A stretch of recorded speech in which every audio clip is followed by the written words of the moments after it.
From Austin Film Festival, this is On Story, a look inside the creative process from today's leading writers, creators, and filmmakers. I'm your host, Barbara Morgan. This week on Story, we're joined by Patrick Schumacker, the co-showrunner behind Abbott Elementary, for a conversation on his experience bringing the hit comedy to life from its first pitch to its sixth season. 90% of it is casting. Like, you can have a mediocre script and an amazing cast. You can run for 200 episodes. You can have the most brilliant scripts and a mediocre cast, and you're going to get canceled after a season. On Story from Austin Film Festival. We'll be back in a moment.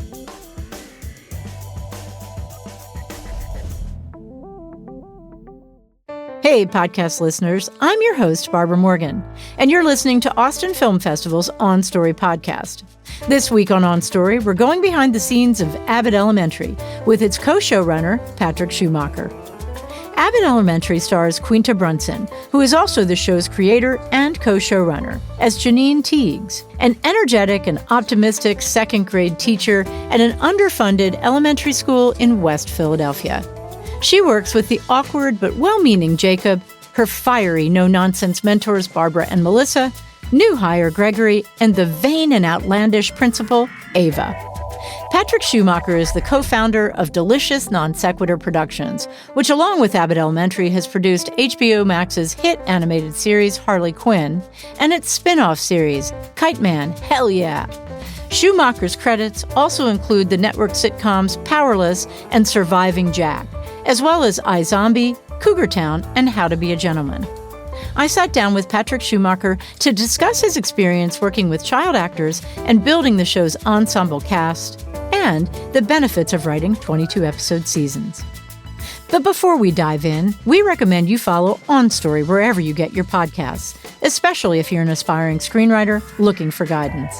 Every Janine needs their Barbara, and with their decades of experience writing for film and TV, our guests are here to be your wise, level-headed mentors. Clips of Abbott Elementary, courtesy of Warner Brothers Entertainment, Inc.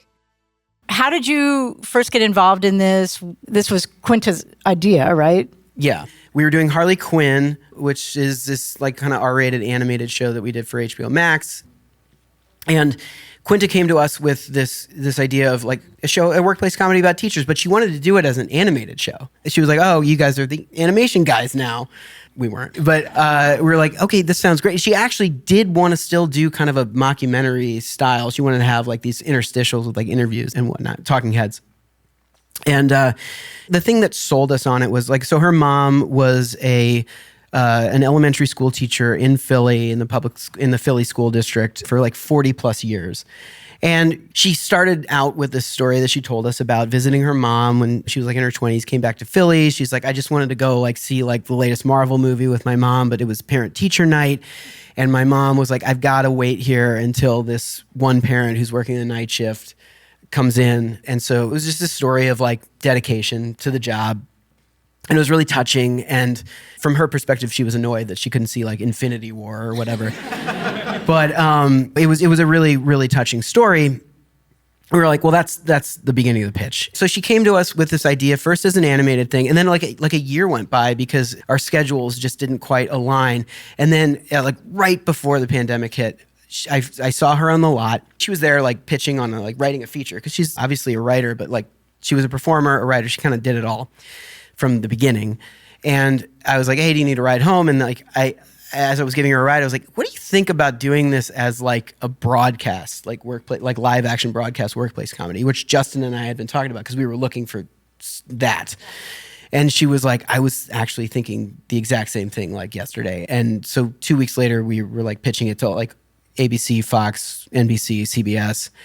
And ABC gave us a very big pilot production commitment. And yeah, that was how it came to be. It's great writing, but there's also this great casting. And how important is like that aspect? And how did you go about starting to put them together, especially because she's such a strong presence herself, you know? And so it seems like the chemistry has to happen with everybody, and you've got to be figuring that out all along. But that's a lot of characters to make sure there's some chemistry with.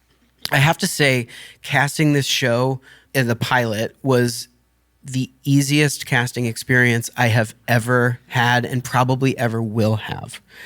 On the one hand, Quinta knew exactly who she wanted for certain roles. And like Cheryl that was just a meeting that Quinta had with Cheryl. And she was like, "You're Barbara." And no argument from the studio or the network on that one. Tyler, it was like a no-brainer.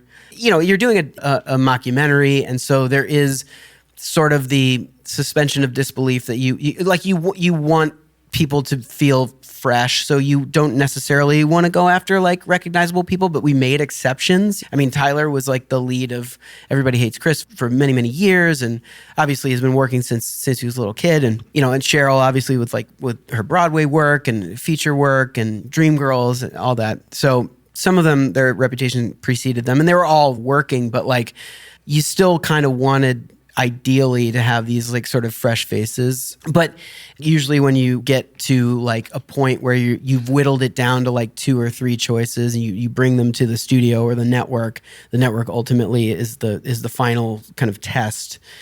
You know, usually you'll get pushback on like somebody, or like you'll be like, oh, they're gonna want a name. Like Janelle James came in, and at that point she was a stand-up and she was a writer on Black Monday. And she had written herself a character in that show that she played for like a couple of episodes, but like I didn't know who the hell she was, but I knew that she was Ava. Like she walked in to the little box in my Zoom. It was like, oh my God, who is this person? We have to have her. But we're concerned that the studio is going to be like, we want a name. And to everyone's credit, they were like, nah, she's it. She's it. And Chris Perfetti, again, it wasn't exactly the thing that was like pitched, but like he came in and was like, he's Jacob, and we'll adjust to who he is and what he's bringing. And I think that's I want to credit Bill Lawrence for telling me this. We worked with Bill a few years on a few shows, and he was always like encouraging about like kind of taking what your actors are bringing to you and kind of adjusting to suit them rather than trying to fit square peg and round hole, that whole thing. And I believe that to be very true. And I've had many seasoned showrunners say 90% of it is casting. Like you can have a mediocre script and an amazing cast. You can run for 200 episodes. You can have the most brilliant scripts and a mediocre cast, and you're going to get canceled after a season. And everybody was like our first choice. It was insanely easy. And then everybody like tested through the roof. People had issues with Ava because it's like, she brings the drama. And it's like, when you get into these, like the casting process, now I'm just going to rant about the testing, focus group testing, where it's like, you're having to sit there like white knuckling the couch while you're watching a feed of your show as 2 different theaters full. There's a theater of like 50 men and a theater of 50 women. And there's cameras trained on them. So you're watching them watch your thing. And on a third screen, you're watching your thing with a live real-time graph charting their enjoyment, their collective enjoyment. And they're sitting there with paddles and little knobs, and it's like something bad happens. No. Something good happens. Yay! Anyways, it's a harrowing thing, but like Abbott tested through the roof. And we were the last pilot to come in, and they were like, oh, yeah, no, we're picking you up. So, Mr. Johnson, where did he, like, I know he wasn't intended to be like... He wasn't a series regular because we had budgeted for 6 series regulars, and like, he was just going to be a recur. And I feel like in the pilot, like, he got the one joke that was the cutaway to him subbing, and he's like, this is who runs the world, kids. And it says the Illuminati. Yeah, he was a huge hit from the beginning. And William Stanford Davis is the actor's name, and who plays Mr. Johnson, and he goes by Stan. And he's just a guy that like, he's so happy to be there. It's so touching working with him every day, because you'll see him on set and he's like, how's it going, Stan? And he just has, like, he always responds with this idea of like how every day feels like a gift to work on this show. And you just root for him, just period. And also, yeah, he's like, in an amazing way, kind of this like crazy Cypher character that you can say, oh, he's like lived like 1,000 lives. Like, he's definitely our most absurd kind of broad character, in the sense that you can kind of like give him anything as like anything to say or anything that's like part of his maybe BS, maybe not backstory. We say that in the writer's room, we're like, no, everything happened. Yeah. I mean, you could just put anything in his mouth and he's funny saying it. So he's a lovely, lovely man. And I wish that he could have his own spinoff. Let's talk about Ava. So Ava's like that character that you hear in lots of bad notes that are like unlikable women, and maybe you shouldn't give them too much space, and how the audience will deal with them. But I took a poll in the office, and people didn't love her in the beginning, but you've softened her up now. So can you talk a little bit about like her trajectory and how you intended originally to use her? Did you intend her to be that? Yeah, I mean, she was the villain. We do need a person to be a scoundrel, to be the force that, Janine and the younger teachers. In fairness, in Philly, there's somebody like her in every public office. Yeah. So I'm just going to say, having grown up there, and I've met them. So she wasn't really a villain to me. She was a reality. So Well, she's a reality to you, and she's obviously her own hero, clearly.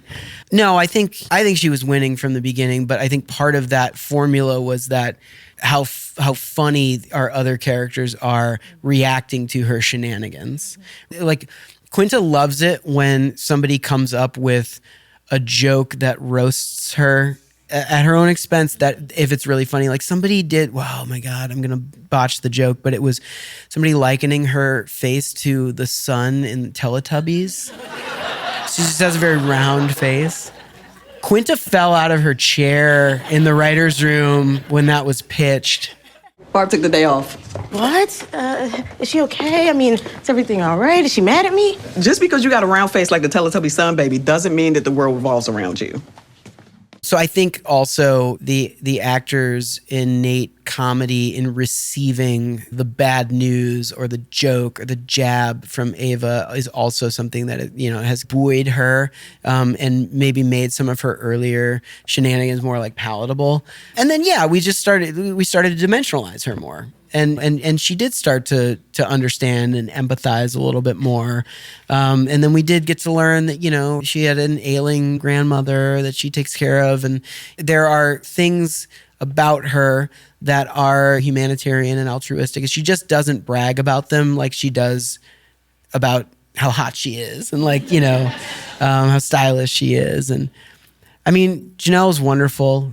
And she came into it just fully baked on the comedy side, and then very quickly she just elevated her game on the drama side. Like, her dramatic acting just out of nowhere. Well, I mean, I don't know what she did, but it was like all of a sudden it was like, oh, you can just have her do anything.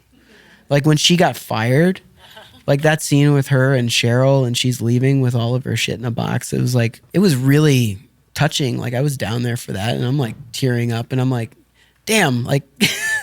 But a few years ago I was just like, well, you're just like the comedy assassin who comes in and like tells the insanely funny joke, and she can just do it all.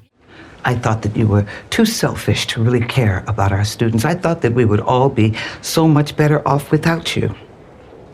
But now I see how wrong I've been. Actually, I've been seeing it for a long time. Well, thank you.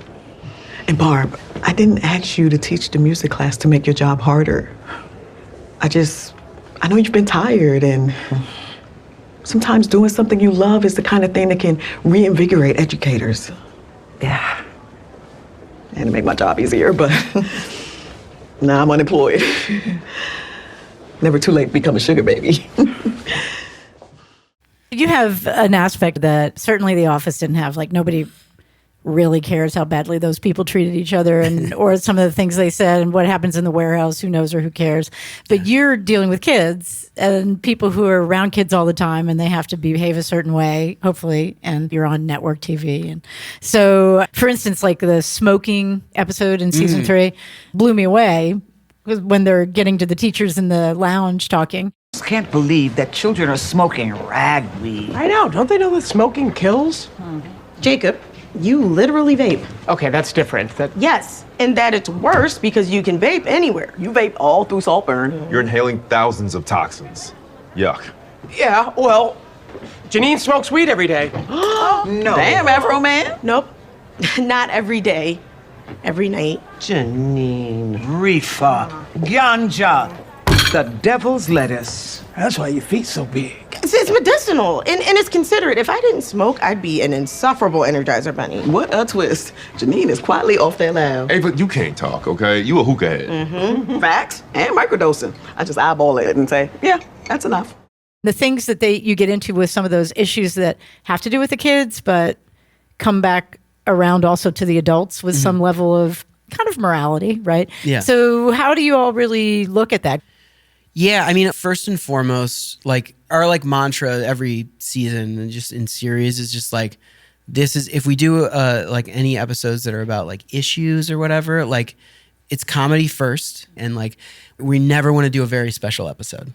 So yeah, like the smoking episode, which was a little bit divisive, like inside of getting notes back in the studio on that one, it was pretty funny. It was like there was one person giving notes and you could tell that they were like kind of like holding back, and then they were like, well, yeah, the thing about like Janine like actually like smoking weed, it's like we totally get it, but then and then another executive just immediately goes, it was me, I didn't like it.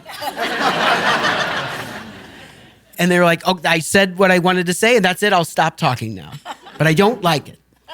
And to their credit, they let us do it. And you know, we obviously you have like broadcast standards and practices, and that you know, there's some things you just can't do.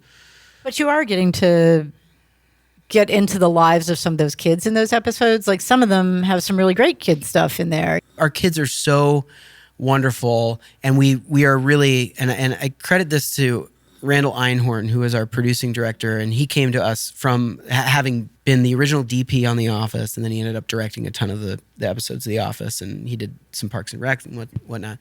But he's someone who comes at it from like a real kind of documentary approach, where he's very staunch about like wanting to only do things that sort of a documentary crew could do. And like part of that is just in terms of like the verisimilitude of like, you're gonna like the background kids, we want those background kids to be consistent. And that's just like, it's an impossible task, but we try as much as possible. And then if there are background kids that we get to know who are, Lisa, our acting coach for the kids, like she's able to like sometimes know whether or not a kid kind of has it before like they've had a chance to like audition. Like we'll give those kids an opportunity to come in and actually get a speaking role and that sort of thing. But like you want that consistency, and we've had that consistency. It's been like a real gift of having that consistency, and we've been able to elevate some of those kids from, you know, just soft focus in the background to like actual full on like recurring characters. Some of those kids are really vocal about coming up to like Randall, and they'll be like, Mr. Randall, I think I'm ready. And it worked. Because that kid was ready. Yeah. So I'm from Philly, and when I started watching the show, I was like anybody from Philly, I was hugely skeptical. Really angry. Right, for no reason whatsoever. I feel like you've really made Philly a character in the show in a way that I actually have grown to appreciate. And in fact, I even said to somebody at one point, like, these people in this show are really mouthy. Like, everybody is really mouthy. And then I realized, oh my God, they did it. They actually did it. So I'm just kind of wondering how you all, obviously because Philly is such a character of the show, like you have to get familiar with it, and what you decide sort of makes the cut for the show, and you've done some great making the cuts for the show. So like how did your writers team get familiar with it? Obviously she's from there. Yeah, well, no, I mean, a couple of our writers had spent some time there. Keith Peterman, who's one of our writers and who plays Miss Schwartz on the show, she went to Temple with Quinta, and that's how they know each other. But there is some knowledge there, like that's firsthand.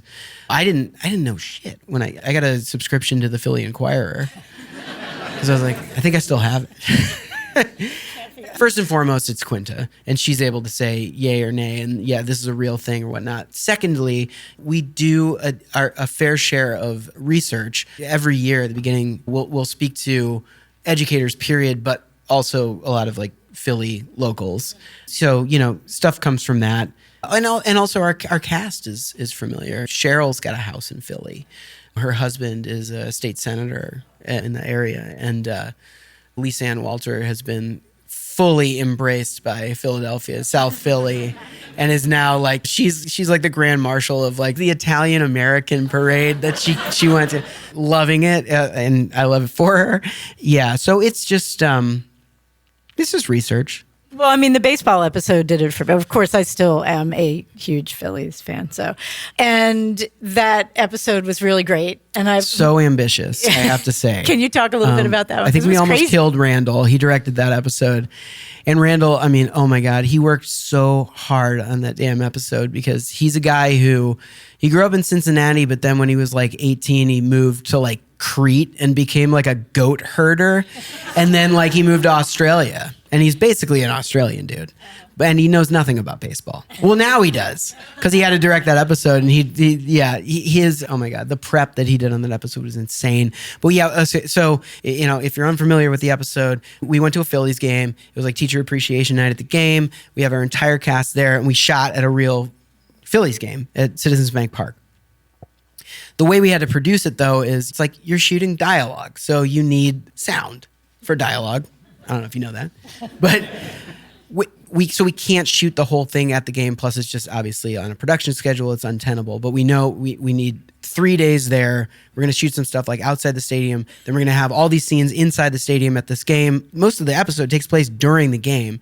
So on day 2, we shot with just 500 extras and our cast.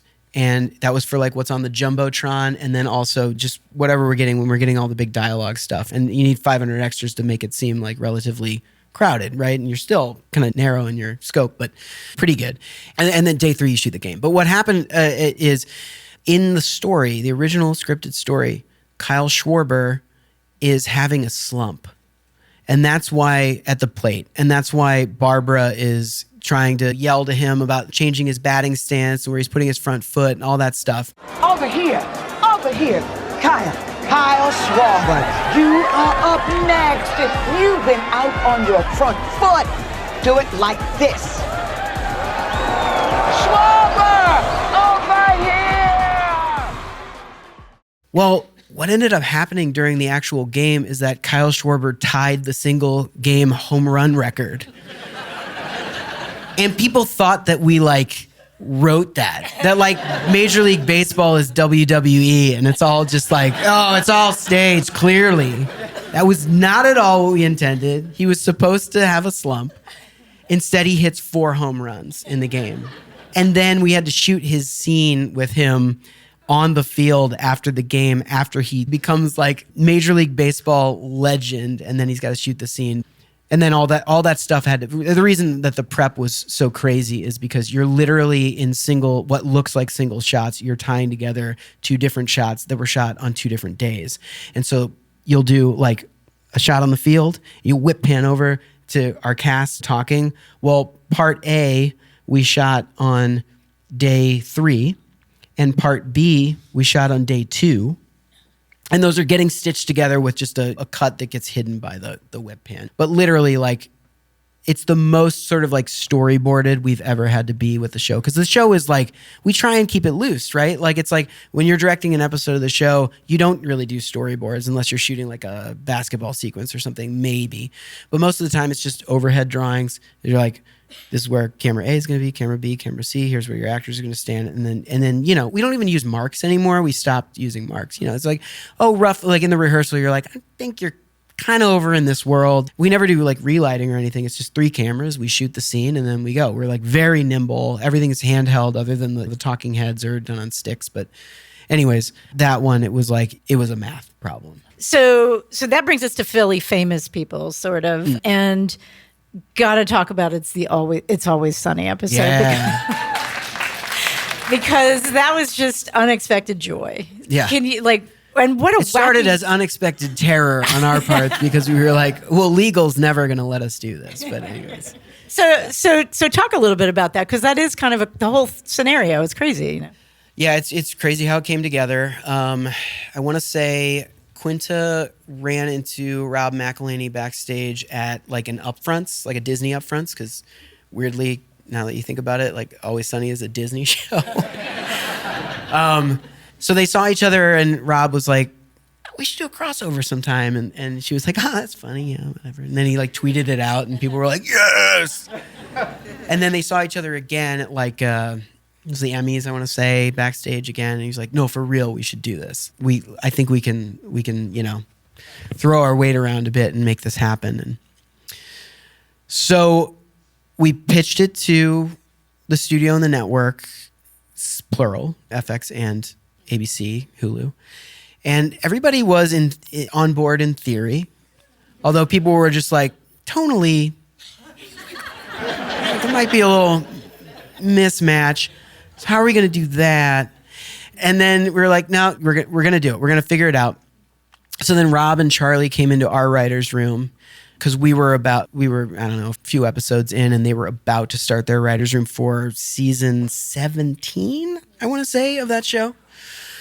And it was pretty awesome because it was they were so game for whatever. They were like, you know, we'd start pitching stuff, and we had Garrett Werner was our Abbott writer who wrote that episode, and he was like our resident It's Always Sunny expert. So we're like, you're gonna write the episode, but we're all gonna, you know, pitch on stuff together with Rob and Charlie. And at a certain point, you know, we kept saying, you know, it was like that South Park joke of like, Simpsons did it. And it was Sunny. It was like, you guys have 17 seasons. Did you do this storyline? Rob was just like, I don't know. Probably. But just do whatever do your version of this, you know, storyline. And we're like, great. So yeah, we immediately started, you know, throwing stuff up on the board, and they were game for anything. And they were basically like, all we need is a beat sheet of what your story is going to be, because it's going to be our season premiere. Will be our side of things, our counterpoint. It was two episodes, the crossover. So you had the Abbott episode, you had the Sunny episode, and they were tied together. We knew we were going to tie them together. Not like Rashomon's like the wrong. It wasn't exactly that, but it's like the stuff that you don't see in Abbott is what you're gonna see in Sunny, and so that became like a huge puzzle. That honestly, the Sunny people had to take on the bigger burden because we were the ones who finished first, and we gave them that beat sheet. They're like, great, we're gonna figure this out, and then the headache just became the weight of like, we got to wait for all the like actor deals to close, and it was like. Business Affairs was calling us like, we can't get a hold of Danny DeVito. And then we're like, Quinta would call Rob, and he'd be like, it's fine, he's gonna do it. And we're like, we're gonna shoot in like 2 days, and Rob's like, he's gonna be there. Like, and so I do think, like, back to the actual like writing part of it, we took things pretty far, I would say. I remember running the room on the day that we came up with the Frank, Danny DeVito's character. They think that like raccoons are eating mulch and it turns out that it's Frank.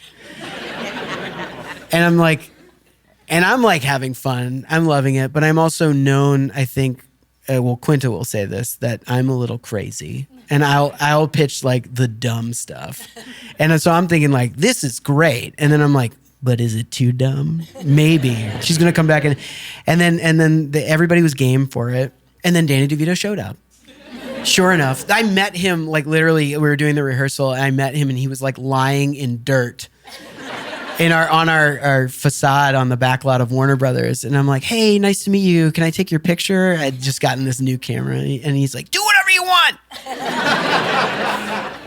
And it was just an absolute joy. And then, yeah, it was just like, Glenn was on this Netflix show Sirens that was shooting on the East Coast. You know, Caitlin was doing High Potential for ABC, Hulu. And so it was like figuring out like, we're not going to be able to get everybody all the days. And then like, and Glenn was somebody who was like, I have to fly to LA. I can be there for like 6 hours. And then I got to fly back to New York to keep doing Sirens. So that's why we wrote his character. And it was serendipity, but like we wrote that his character knows a little bit too much about cameras and consent. So he's like, I'm going to go on the other side. And that was born from, out of necessity because he just was unavailable. And then obviously like everything that happened behind the camera, they showed on the sunny side of things. It was cool. It was just really brilliant. So this show has such a sense of family. Like these people feel like they were meant to be together and like they have this innate sense of each other, and whether they like themselves or not, or they're having moments of fighting. It feels very comfortable, actually. They feel very comfortable. And some of that, I'm sure, is the chemistry amongst the people, but some of that has got to be the writing too. I mean, just the scenarios that you're setting up that put people in a position where you're going to see them reacting to each other. Can you talk about how you all essentially look at some of those things, the drama that you insert amongst the people, and how you look at it from that? Yeah. Well, I mean, first off, I think it's a bit of a cheat with Abbott in the sense of they're doing a job that you're just rooting for them to just get through the day. And then you also, with like the secret weapon is like our kids. It's like you can always just cut away to a kid and it's just like, oh. It's like, we always say like Dunder Mifflin had paper, we have children. But it really does immediately kind of get you in their corner, and just the situation that they are dealing with the underfunding of this school, the grossly underfunded, like criminally underfunded school, where you just immediately are rooting for them, just vocationally speaking. But then, through that sort of crucible of getting through the school year and all of that, I think all of these bonds are sort of naturally forming.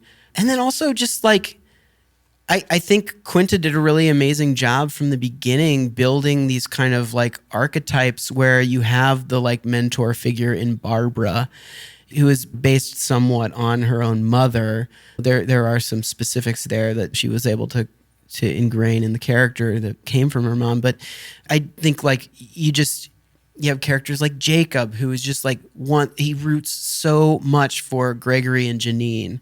They're his his couple goals are Gregory and Janine. And, he kind of saw it from the beginning. And like, even though Ava is a scoundrel at times, at the end of the day, she's sewing kids' clothing. She's mending tears in like uniforms and things like she does care. She cares.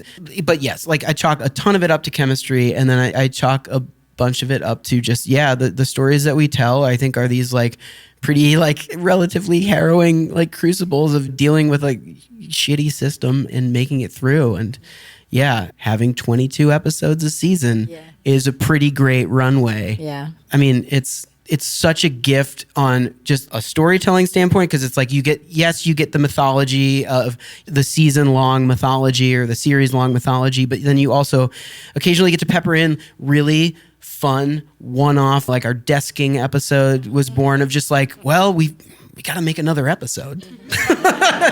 There's a time slot that ABC has already put forth, and we have to fill it with 21 and a half minutes of content.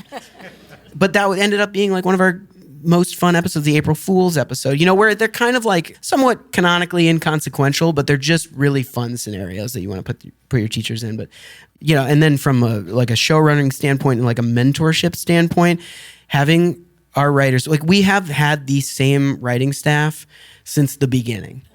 And